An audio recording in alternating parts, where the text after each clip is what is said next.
Guys, I'm at LAS Shutter and Window, and it's a really cool product here. This looks like wood, but it's actually extruded aluminum. It's powder coated. It's got a nice finish to it.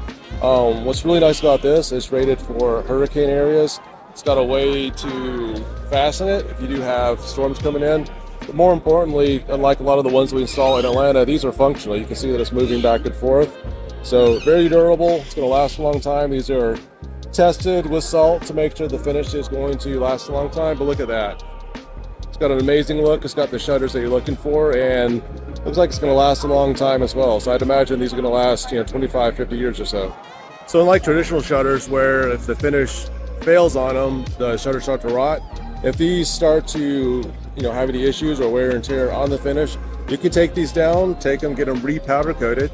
I believe the manufacturer can do that for you as well, but it's an easy way to refinish them without having to do a complete replacement. Hey, if you got value out of this, we've got full coverage from this year's show. Check out our tours of the New American Home, the New American Model, and all of our interviews from the show floor. For your convenience, all the playlists are right here. Don't forget to subscribe since we've got more coming.